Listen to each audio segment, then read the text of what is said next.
Welcome to another practical lecture on the topic of enzymatic digestion of protein, amylase and non-amylase solution. अब बात ये है कि ये जो दो डिफरेंट प्रैक्टिकल्स हैं, लाइक एक में प्रोटीन की डाइजेशन के हवाले से हमने डिस्कशन करनी है और एक में हमने एमाइलेज का और नॉन एमाइलेज सोल्यूशन में एंजाइम किस तरह से वर्किंग करता है ये चीज़ डिस्कस करनी है। अब क्योंकि इसकी कैटेगरी एक ही है एंजाइमेटिक डाइजेशन और दो पार्ट हैं, प्रैक्टिकल नंबर 6 जिसमें प्रोटीन की डाइजेशन है और प्रैक्टिकल नंबर 7 जिसके अंदर एमाइलेज यानी कार्बोहाइड्रेट्स में स्टार्च एमाइलेज और नॉन एमाइलेज सोल्यूशन की डाइजेशन है। सो दैट्स वाई इनको मैंने एक कैटेगरी होने की वजह से, एंजाइमेटिक रिएक्शंस होने की वजह से कंपाइल किया है। बट ऑब्वियसली इसमें आपको सेपरेट लेक्चर्स मिलेंगे कंप्लीट डिटेल के साथ और इस लेक्चर में हम पार्ट 1 डिस्कस करेंगे यानी एंजाइमेटिक डाइजेशन ऑफ प्रोटीन और इंशाल्लाह कमिंग अप नेक्स्ट लेक्चर के अंदर हम डिस्कस करेंगे non amylase and amylase solution of carbohydrates यानी स्टार्च की हम एंजाइमेटिक डाइजेशन डिस्कस करेंगे। तो अपने लेक्चर का फर्स्ट पार्ट यानी प्रैक्टिकल नंबर 6 की डिस्कशन स्टार्ट करते हैं। सो अच्छा जी, अगर हम बात करते हैं कि प्रोटीन की डाइजेशन किस तरह से हो सकती है, तो पहले तो आप लोगों को उन्होंने एज अ होल एक चीज़ बताई है। प्रैक्टिकल का नाम क्या है? Performance of chemical test to demonstrate that enzymes are proteins. यानी हमने ये चीज़ देखना है कि क्या एंजाइम प्रोटीन इन नेचर होती है या नहीं होता, और इस मकसद के लिए हम जो है ना डिफरेंट आइडेंटिफिकेशन टेस्ट करते हैं। ठीक है, सो अब इसमें क्या चीज़ है कि अपरेटस में आपको टेस्ट ट्यूब्स दी जाती हैं। ठीक है, बर्नर दिया जाता है, बंसन बर्नर जिसको आप कहते हैं, जैसे आप हीट कर सकते हैं। माइलिन रिएजेंट है, इसके अलावा स्लाइवरी एमाइलेज जिसको पेटाइलिन एंजाइम भी कहते हैं। ट्यूब स्टैंड है, बेनेडिक्ट सोल्यूशन है, सोडान 3 है। Test tube holders iodine solution है, पेप्सिन एंजाइम है, बीकर है और एसबेच सोल्यूशन है। तो ये सारे का सारा आपका वो मटेरियल या अपरेटस होता है जिसका आपके पास होना बहुत ज़रूरी है। अब प्रोसीजर क्या है? हमने दो काम करने हैं। पहली चीज़ कि हमने पेप्सिन किस तरह से एक्सट्रैक्ट करना है और दूसरी चीज़ कि हमने एमाइलेज किस तरह से एक्सट्रैक्ट करना है। ठीक है, यानी ये दोनों एंजाइम हमने एक्सट्रैक्ट करने हैं और फिर हमने ये प्रैक्टिकल करके देखना है कि क्या वाकई ये दोनों जो एंजाइम हैं पेप्सिन और एमाइलेज, क्या ये प्रोटीन इन नेचर होती हैं? ये चीज़ हमने डिस्कस करनी है।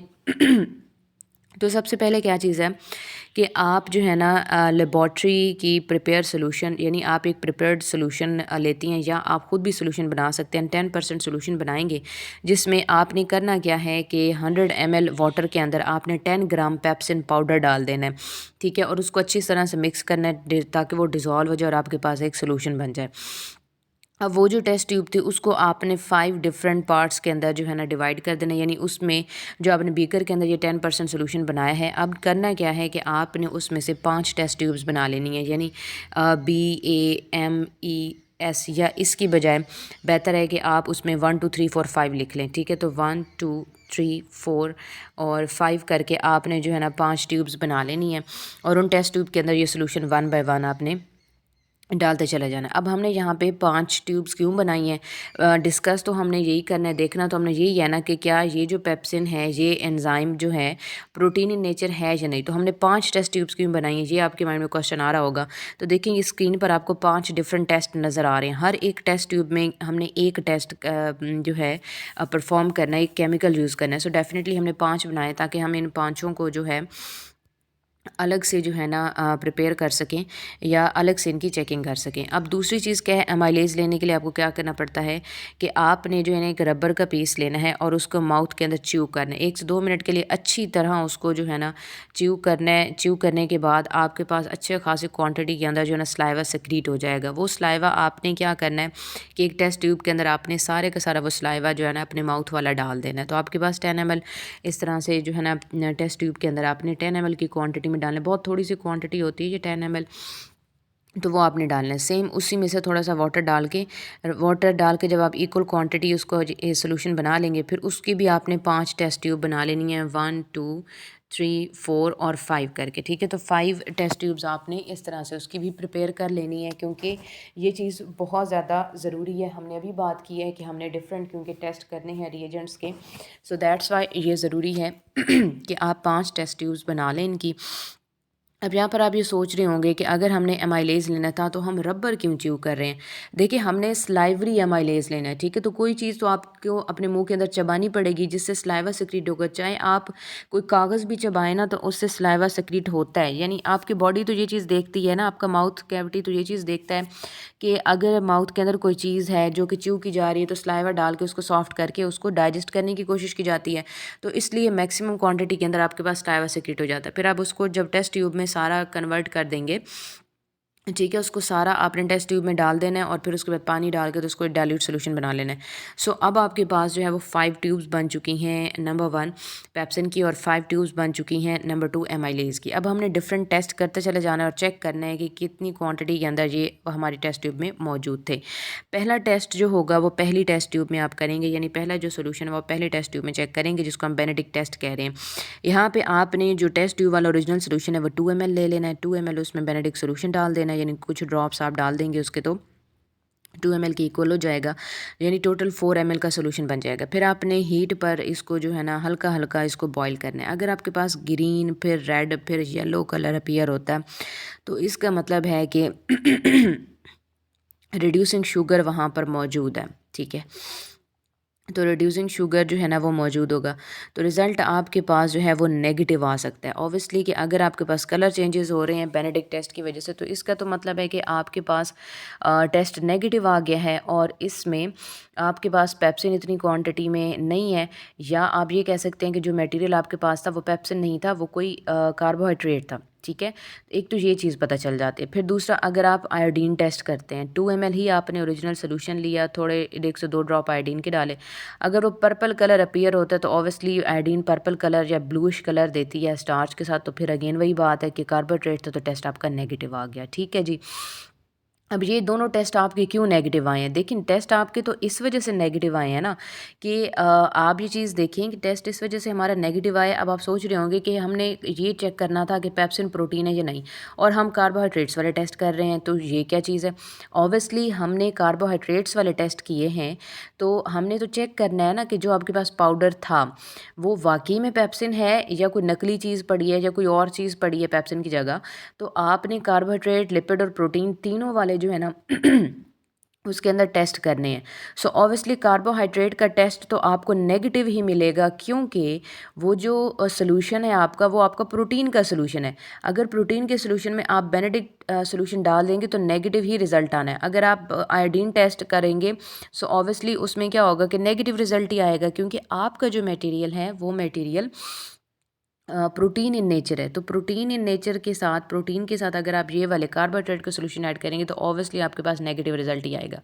फिर उसके बाद हम एक प्रोटीन का, जैसे मैं आपको याद करा दूँ, एक आइडेंटिफिकेशन टेस्ट हमने किया था, माइलिन टेस्ट किया था और इसके अलावा एस बैच टेस्ट किया था। तो माइलिन्स में आपने 2 ml वो ले लेना है सोल्यूशन टेस्ट ट्यूब का, यानी टेस्ट ट्यूब नंबर 3 आपके पास होगी 2 ml, वहाँ से आप लेंगे और फिर माइलिन रिएजेंट कुछ ड्रॉप डालने, हीट करना है, बॉयल करना है, और फिर आपने ये देखना है कि अगर रेड से या पिंकिश कलर आया और हल्का हल्का प्रेसिपिटेट बनना शुरू हो, कोगुलेशन होना शुरू हुई, तो फिर वो पॉजिटिव टेस्ट होगा। ऑब्वियसली कि रिएजेंट आपने वो यूज़ किया है जो प्रोटीन के साथ रिएक्ट करके आपको कलर देता है, तो आपका टेस्ट पॉजिटिव आया, आपके पास पिंक या रेड कलर बन जाएगा। अगर हल्की प्रोटीन है तो आपके पास पिंक कलर बनेगा, अगर बहुत ज़्यादा क्वांटिटी में पेप्सिन है तो आपके पास रेड या डार्क रेड कलर बनेगा। तो इसका मतलब ये है कि आपका जो सोल्यूशन था उसमें रिच क्वांटिटी के अंदर पेप्सिन मौजूद है।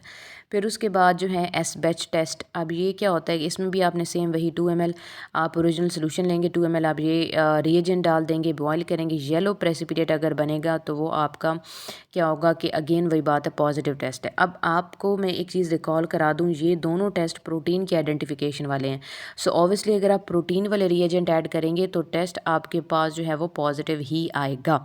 फिर फाइनल जो टेस्ट है, पांचवा जो टेस्ट है, पांचवीं टेस्ट ट्यूब के साथ, यानी इसके साथ जो आपने टेस्ट करना है, उसमें आपने 2 ml लेने के बाद उसमें सूडान 3 जो केमिकल है उसके कुछ ड्रॉप्स डालने हैं।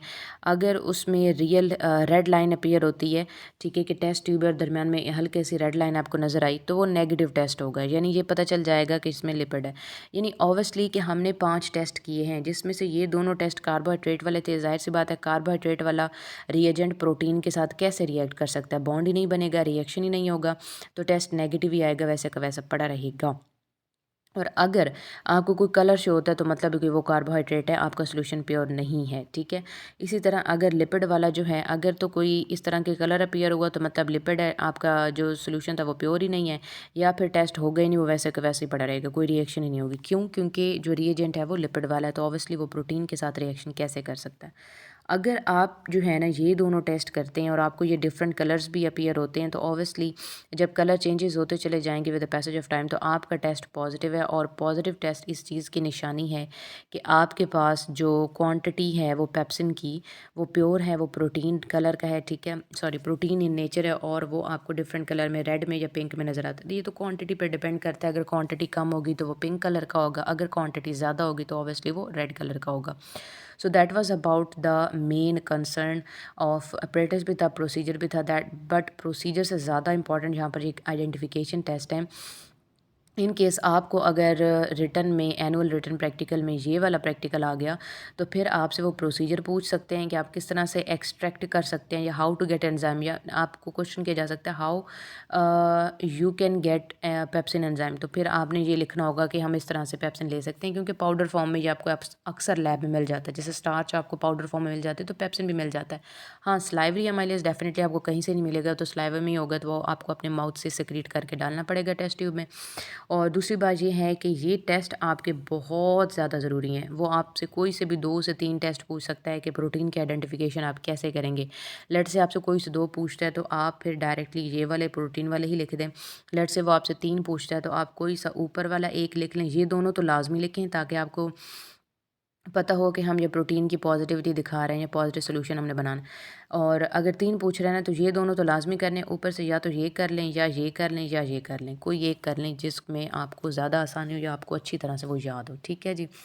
इसके बाद नेक्स्ट पेज पर अगर आप देखते हैं तो उन्होंने आइडेंटिफिकेशन दी है। उन्होंने कहा है कि बेनेडिक्ट टेस्ट किया जाता है क्योंकि ग्लूकोज़ के लिए जब ये टेस्ट आप करते हैं तो आपके पास नेगेटिव आता है। इसका मतलब ही यही है कि अगर जो है ना नेगेटिव टेस्ट आया है, तो अगर सॉल्यूशन टेस्ट ट्यूब ए और बी के अंदर ना हम कहते हैं कि नेगेटिव आया, तो इसका मतलब है कि आर नॉट ग्लूकोज या कार्बोहाइड्रेट्स, यानी वो एग्जैक्टली ग्लूकोज तो नहीं थी लेकिन डेफिनेटली वो कार्बोहाइड्रेट वगैरह तो है। इसी तरह आयोडीन टेस्ट या देखते हैं सेम वही सोल्यूशन है, माइलेंस रिएजेंट है या एसबेच है, तो इन दोनों को आप देखेंगे वो आपको कहते हैं कि अगर आपके कलर चेंजेस आए तो डेफिनेटली वो प्रोटीन है। और सूडान 3 अगर आप परफॉर्म करते हैं टेस्ट, आपके पास नेगेटिव आ जाएगा, तो आपको पता चल जाएगा कि ये जो टेस्ट ट्यूब है ये लिपिड नहीं है, यानी ये लिपिड नहीं है, तो आपके पास डेफिनेटली उन्होंने वो टेस्ट दिया ही नहीं है। मैंने आपको पहले भी बताया था कि माइलेन रिएजेंट के साथ आपका रिएक्शन पॉजिटिव आया और कलर चेंज हुए हैं या एसपेच के साथ, तो रीज़न क्या है कि ये प्रोटीन रिएजेंट है, और जैसे प्रोटीन सोल्यूशन के साथ रिएक्ट करेंगे, रिएक्शन पॉजिटिव होगा, आपके पास कलर आ जाएगा, तो आपको पता चल जाएगा कि प्रोटीन सोल्यूशन है।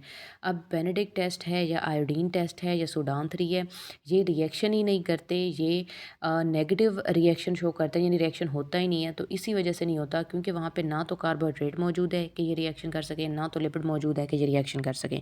ये रिएजेंट यूज़ करने का मकसद ये था कि इन रिएजेंट को हम इस वजह से यूज़ करते हैं क्योंकि लेट्स से कि आपने माइलेंट रिएजेंट यूज़ किया, उसने आपको क्यों पॉजिटिव रिएक्शन दिया, क्योंकि उसका सबस्ट्रेट मौजूद था जिसके साथ उसने रिएक्शन करना था। दैट्स वाई आपके पास एक चीज़ आई। सूडान 3 नेगेटिव इस वजह से हुआ है क्योंकि आगे ये तो लिपिड के लिए होता है ना, अब सोल्यूशन में लिपिड तो नहीं था, वो तो पेप्सिन का सोल्यूशन था, यानी प्रोटीन का सोल्यूशन था, तो ज़ाहिर है कोई चेंज ही नहीं आया। Same is the case with upper two Benedict solution और आयोडीन के कोई चेंज ही नहीं आता क्योंकि वो तो कार्बोहाइड्रेट्स के हैं, कार्बोहाइड्रेट उनको नज़र आएंगे तो उसके साथ रिएक्शन करेंगे। और रिएक्शन नेगेटिव होना या ना होने का मतलब यही होता है कि यहाँ पे किसी किस्म का कोई जो है ना प्रोटीन या पेप्सिन वगैरह मौजूद नहीं था। फिर ये आपके पास जो है पॉसिबल क्वेश्चंस हैं कि यहाँ से कोई भी क्वेश्चन आपको आ सकता है या वो स्टेटमेंट चेंज कर सकते हैं, ठीक है। और ये वही चीज़ें हैं, ये रिड्यूसिंग नॉन रिड्यूसिंग शुगर वाला जो हमने पहले उनके ओरिजिनल टेस्ट में हमने इंडिविजुअली भी डिस्कस किया था, तो ये चीज़ है। फिर उसके बाद हम आ जाते हैं इस पे, दूसरा जो है ना हमारा पार्ट स्लाइवरी एमाइलेज वाला। अब एमाइलेज वाला जो है ना, इसमें भी आपने सेम यही काम करना है। अब ये स्लाइवरी एमाइलेज क्या है, ये हमें पता है अच्छी तरह से कि एमाइलेज जो होता है ये स्टार्च के ऊपर काम करता है, और स्टार्च एक पॉलीसेकेराइड है, यानी क्या है, वो एक ग्लूकोज है, सॉरी पॉलीसेकेराइड एक कार्बोहाइड्रेट है, ठीक है जी। तो आप जब ये सारे टेस्ट करेंगे, ये भी नेगेटिव आएगा, ये भी नेगेटिव आएगा, ये भी नेगेटिव आएगा, ये तीनों तो नेगेटिव आ जाएंगे। ये चीज़ याद रखनी है कि ये जो टेस्ट लिखे हुए हैं ये सिर्फ प्रोटीन वाले लिखे हुए हैं। और आपने एमाइलेज़ का ये कंसिडर कर लेना है कि अगर आप एमाइलेज़ वाला देखते हैं ना टेस्ट, तो वो आपके पास स्लाइवरी एमाइलेज जो होगा।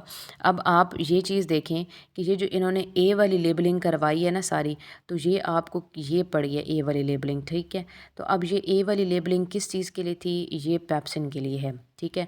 और ये दूसरी जो बी वाली है ना, ये एमाइलेज के लिए। अब आप देखें बेनेडिक्ट टेस्ट में भी नेगेटिव आया, नेगेटिव आया क्यों? क्योंकि एमाइलेज की हम स्ट्रक्चर की बात कर रहे हैं, एमाइलेज एंजाइम है, वो प्रोटीन इन नेचर है, दैट्स वाई ये दोनों नेगेटिव आए। ये भी नेगेटिव आया, नीचे वाला भी लास्ट वन, क्योंकि एमाइलेज प्रोटीन इन नेचर है तो डेफिनेटली वो लिपिड का टेस्ट कैसे दे सकता है, वो नहीं देगा, लेकिन वो अपने प्रोटीन वाले टेस्ट पॉजिटिव देगा। यानी यहाँ पर आपने ये डिटेक्ट करना था कि पेप्सिन भी प्रोटीन इन नेचर है क्योंकि वो एंजाइम है, एमाइलेज भी प्रोटीन इन नेचर है क्योंकि वो एंजाइम है। आपने सारे टेस्ट किए, कार्बोहाइड्रेट वाले 2 भी किए, 2 प्रोटीन वाले किए और 1 लिपिड वाला। अब इसमें हुआ ये कि आपके सिर्फ प्रोटीन वाले दोनों टेस्ट यानी एमाइलेज वाला भी, पेप्सिन वाला भी और एमाइलेज वाला दोनों आपके पास पॉजिटिव क्यों आए हैं? क्योंकि ऑब्वियसली कि ये इस वजह से आपके पास पॉजिटिव आए हैं क्योंकि पेप्सिन भी प्रोटीन इन नेचर है, एमाइलेज भी प्रोटीन इन नेचर है, तो ये दोनों पॉजिटिव आए हैं। बाकी सारे ऊपर नीचे आप देख सकते हैं कि सारे आपको नेगेटिव क्यों मिले हैं, क्योंकि डेफिनेटली वो तो लिपिड या कार्बोहाइड्रेट वाले थे और आपके पास मौजूद है एंजाइम, एंजाइम है protein in nature, so definitely वो आपके पास नेगेटिव आएंगे।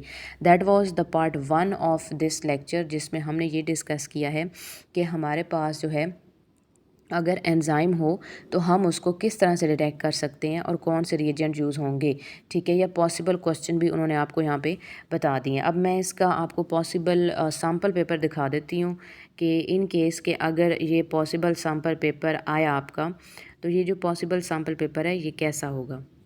इन पर जो है पॉसिबल सैम्पल पेपर मौजूद है, practical base assessment sample paper, ठीक है। इसमें उन्होंने आपको बताया कि डायग्राम आपके पास मौजूद है, एक्स एंड वाई वैल्यूज़ लिखी हुई हैं डायग्राम के ऊपर, ठीक है। कि ये आपके पास एक ये सोल्यूशन है, एक ये सोल्यूशन स्टार सोल्यूशन है और स्टार सोल्यूशन जिसमें सलाइवा भी है। एक तो स्टार सोल्यूशन है और जिसमें सलाइवा भी है, यानी आपके पास एमाइलेज भी है। तो आपके पास एक बॉयल्ड राइस है और इसके अलावा च्यूड बॉयल्ड राइस भी है। तो अब आपको ये देखना है कि हम अब ये पहला क्वेश्चन क्या है, which among the following enzyme is present in saliva. Saliva में कौन सा एंजाइम होता है, ऑब्वियसली एमाइलेज एंजाइम है, ठीक है। फिर उसके बाद है what result will be get after performing iodine test on content present in both, ठीक है। अब आपके पास वो कहते हैं कि आपके पास दोनों टेस्ट ट्यूब हैं, तो आपके पास जो है ना इस किस्म के ये कलर्स आए हैं। तो आप अब ये बताएं कि इन कलर्स का क्या मतलब है।